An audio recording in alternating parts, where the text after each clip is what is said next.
एक सेठ जी थे जी, बरसाने में रहा करते थे। बरसाना किसका गांव है?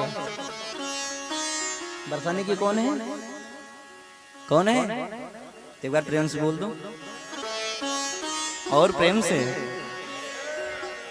अच्छा, बड़ी आश्चर्य वाली बात यह है कि सेठ के पास धन बहुत था, सब कुछ था, लेकिन उसके घर में एक बेटी नहीं थी, बिटिया।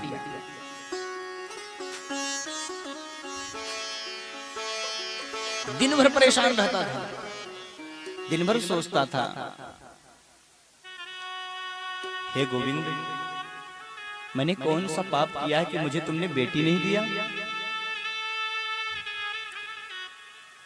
मैंने कौन सा अपराध किया कि मेरे घर में बिटिया का जन्म नहीं हुआ?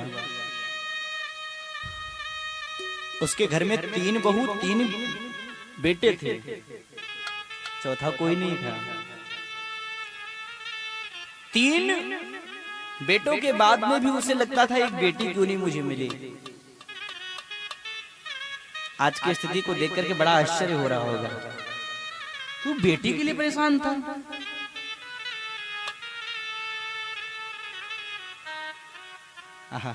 धन्य हो, आप भी बिटिया के लिए परेशान, बहुत जोरदार तालियां इस बार।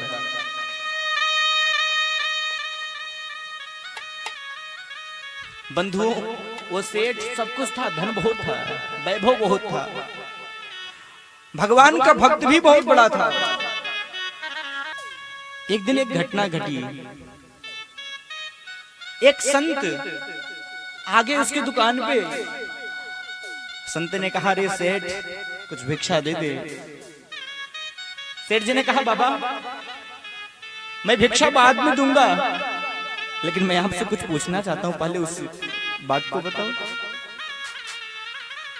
संत ने कहा, क्या हुआ सेठ, बता, क्यों दुखी है?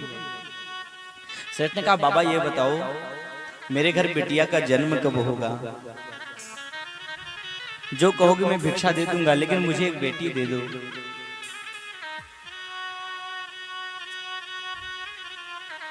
संत इतने गदगद हो गए, प्रसन्न हो गए। अरे सेठ, तू तो बड़ा सौभाग्यशाली है रे कि तेरा जन्म बरसाने में हुआ। मैं प्रणाम करता हूं सेठ तुम्हें। अरे दुनिया वालों को देख लो, जो बिटिया को जन्म ही नहीं देना चाहते, लोग गर्भ में ही मरवा डालते हैं, बेटियों की हत्या करवा देते हैं दुनिया वाले। लेकिन हे सेठ, तू बड़ा सौभाग्यशाली है कि आज के समय में बेटी चाहता है।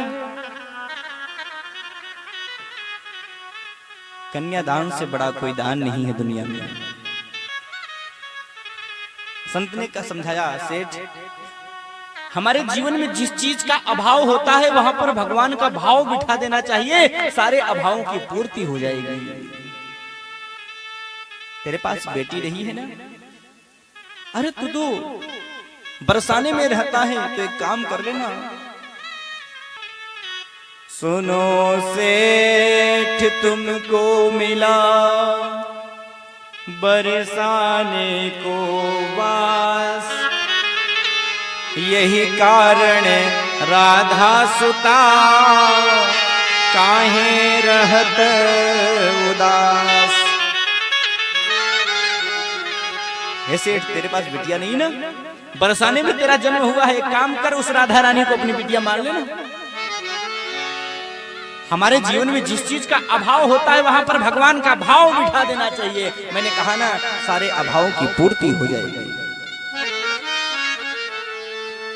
भगवान ने गीता में कहा है कि ये यथा माम प्रपद्यन्ते तांस तथैव भजाम्यहम्। भगवान ने गीता में कहा है कि जो मुझे जिस भाव से भजता है, मैं उसे उसी भाव से स्वीकार कर लेता हूं।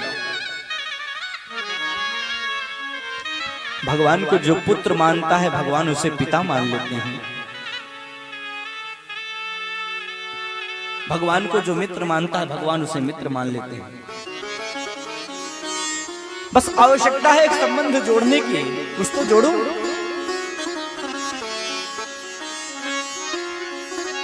भैया, संत की बात सेठ के हृदय में उतर गई। और क्या किया, सुंदर सा बाजार से एक चित्रपट लेके आया राधा रानी का, उसे में प्राण प्रतिष्ठा करवा दिया। अस्यै प्राणाः प्रतिष्ठन्तु अस्यै प्राणाक्षरन्तु च अस्यै देवत्वमर्चायै मामहेति च कश्चन। ब्राह्मणों को बुला करके वेद मंत्र से प्रतिष्ठा करवाई। सेठ का जीवन पूरा बदल गया। अब तो एक गिलास पानी पीना होता तो पहले राधा रानी को अर्पण करता, फिर पानी पीता। भोजन करना होता तो पहले भोग लगाता, फिर भोजन ग्रहण करता। कपड़े पहनने होते तो पहले राधा रानी के लिए कपड़ा लाता, फिर अपने लिए लाता। क्योंकि जो पिता होता है ना, सबसे ज्यादा प्रेम बेटी को करता है।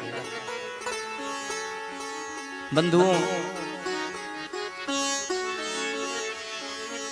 आपने देखा होगा, बाप का हृदय बड़ा कठोर होता है। जो बाप जीवन में कभी न रोता हो, लेकिन जब वो बिटिया की विदाई आती है तो बाप भी चीत्कार करके चिल्ला के रो पड़ता है कि मेरी बेटी मुझसे दूर जा रही है। वो सेठ बदल गया, उसका जीवन बड़ा खुश हो गया। जानते हैं क्या हुआ? एक दिन की बात, किसी ने आकर के हालचाल पूछा, सेठ कैसा है? आजकल तो तू बड़ा प्रसन्न दिखाई पड़ रहा है, बड़ा खुश दिखाई पड़ रहा है। कैसे परिवर्तन आ गया? आज तक तो उदास घूमता था, आज खुश कैसे हो गया? सेठ ने कहा, क्या बताऊं, अब तो मेरे पास किसी चीज की कमी नहीं है, इसलिए मैं खुश हूं। अरे तुझे क्या मिल गया? सेठ ने कहा, क्या नहीं था? 3 बहू बेटे हैं घर में, सुख सुविधा है पूरी, संपत्ति भरे भवन में रहता, नहीं कोई मजबूरी। और कृष्ण कृपा से जीवन में नहीं आती कोई बाधा, मैं बड़ भागी पिता हूँ, मेरी बेटी है श्री राधा। अब मुझे क्या चाहिए? मुझे क्या चाहिए? मैं तो बड़ा खुश हूं, बड़ा आनंद में उसका जीवन कटने लगा। भैया, जब तुम भगवान को श्रद्धा से मानोगे तो भगवान भी अपना रिश्ता जोड़ लेते हैं। और जो श्रद्धा से मानते होंगे उन्हें एहसास जरूर होगा, अनुभव भी हो जाएगा। दुनिया में हर व्यक्ति साथ छोड़ सकता है, लेकिन परमात्मा कभी नहीं। एक दिन की बात, सेठ ने किया बहुत बड़ी गलती। दुकान में बैठा था, मनिहारिन आई। मनिहारिन समझते हैं ना, चूड़ी पहनाने घर घर में आती थी, अभी भी आती होगी कहीं कहीं। तुम मनिहारिन आई चूड़ी पहनाने के लिए, सेठ जी से मिली बाजार में, बोली सेठ जी चूड़ियां पहनाने हैं क्या? सेठ जी ने कहा, देवी घर चली जाओ ना, चूड़ी पहना देना। अब मनिहारिन घर पे आई, होता क्या है, 3 बहू लंबा लंबा घूंघट निकाल के आगे बैठी हैं। मनिहारिन आई, चूड़ियां पहनाने लगी। राधा रानी के मन में विचार आया कि हमारे पिताजी के घर में मनिहारिन आई है, चलो आज मैं भी चूड़ियां पहन के आती हूँ। मेरी भी चूड़ियां पुरानी हो गई हैं। बंधुओं, 3 बहू बैठी थी, चौथा राधा रानी भी आकर के घूंघट निकाल के बैठ गई। मनिहारिन ने सोचा हो सकता कोई रिश्तेदारी होगी, चूड़ियां पहना दी। और चूड़ी पहनाने के बाद पहुंच गई बाजार में। सेठ से बोली, अरे सेठ जी पैसे दे दो। सेठ जी ने कहा, कितना हुआ? मनिहारिन ने कहा, 200 रुपए। सेठ जी ने कहा, अरे बावरी हो गई है क्या? आज तक 150 होता था, आज 200 कैसे हो गया? क्या चूड़ियों के दाम बढ़ गए? मनिहारिन ने कहा, नाना सेठ जी चूड़ियों के दाम नहीं बढ़ गए, आज आपके घर में 3 की बजाय 4 लोगों ने चूड़ियों को धारण किया है। सेठ जी ने कहा क्या फालतू की बात करती है, चौथा तो मेरे घर में कोई है ही नहीं। चौथा कौन है, किसको तुमने चूड़ियां पहना दी? मनिहारी ने कहा नहीं, मैंने तो ये नहीं पता किसको मैंने पहना है, लेकिन 4 ने चूड़ियों को धारण किया है। सेठ जी मैं 200 रुपए लूंगी। सेठ जी ने कहा नहीं, मैं 150 दूंगा, ले ले। मनिहारी ने पैसे नहीं लिया, चली गई घर। रात में आए सेठ जी, भोजन किए, राधा रानी को भोजन कराया, विश्राम किए। जब रात में लेटे तो अद्भुत स्वप्न दिखाई पड़ा। राधा रानी प्रकट हो गई और कहने लगी, स्वप्न में प्रकट हो वृषभानु की दुलारी बोली, कितनया बनायतात नात ना निभायो है। पुत्र तो आपने बना लिया पिताजी, पर एक पिता के कर्तव्य को आपने निभाया नहीं है। अरे मैंने क्या अपराध किया था, आप बताते तो सही। चूड़ी पहन लीनो जानी पितु नेह काज, आप मनिहारिन को मोल ना चुकायो है। ऐसी भरी भूरी कौन सी वो मजबूरी, जो 4 चूड़ी लागी आप मोहे बिसरायो है। और अंतिम बात, 3 बहू याद किंतु बेटी ना याद रही, कहत श्री राधिका के नेत्र भरी आयो। रोने लगी राधा रानी, रोते रोते अंतर ध्यान हो गई। अब जैसे ही इनका नेत्र खुला सुबह सुबह, महाराज उठे, स्नान इत्यादि किया, तुरंत 500 रुपए की नोट लिए, चल पड़े मनिहारिन के पास। अब मनिहारिन के घर गए और कहने लगे, अरे मनिहारिन तू तो बड़ी सौभाग्यशालिनी है, धन धन भाग्य तेरो मनिहारिन। अरे तू बड़ी भाग्यशालिनी है, मैंने मानी पिता किंतु नहीं मैंने उसे निहारी, चूड़ी पहन गई तब कर से श्री वृषभानु दुलारी।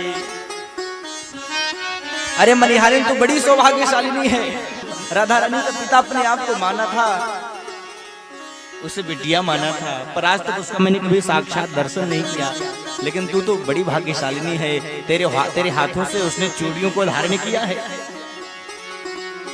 अब मनिहारिन को प्रणाम करने लगे सेठ। मनिहारिन तुरंत समझ गई, सेठ जी रोने लगे। नयन अश्रु जल से भरे, मुख से करे न बोल, मनिहारिन के पैर पड़ी लगे चुकावन मोल। मनिहारिन के पैरों को पकड़ करके मोल चुकाने लगे। मनिहारिन ये रख ले, अगर तूने आज 500 रुपए नहीं रखा तो मैं अपने आप को जीवन में कभी माफ नहीं कर पाऊंगा। मनिहारिन ने कहा, सेठ जी, अरे सेठ जी, अब तुम क्यों मुझे पैसे से तोलना चाहते हो, क्योंकि ऐसा धन मिल गया है जिसको मैंने चूड़ियां धारण कराया है, क्या कभी उसके मैं पैसे ले सकती हूँ? अब चले जाओ। जब ते मिले अमोल धन तो का मांगत बोल, अब जाओ भजो मन से श्री राधिका, श्री राधे राधे बोल। पश्चाताप करते चले आए। मनिहारिन ने कह दिया, जा अब राधा रानी का भजन कर, अब इसके तो पैसे मैं जीवन में नहीं ले सकती।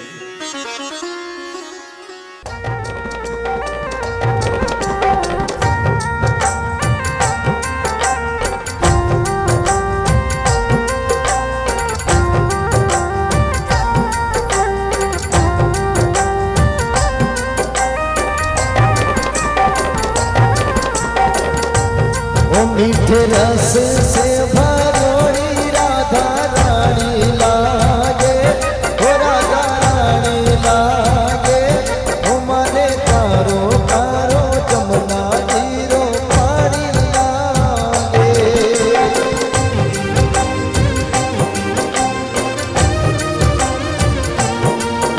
मीठे रस से भरोड़ी राधा रानी लागे, ओ राधा रानी लागे, ओ मने कारो कारो जमुना तीरो पानी लागे। राधे राधे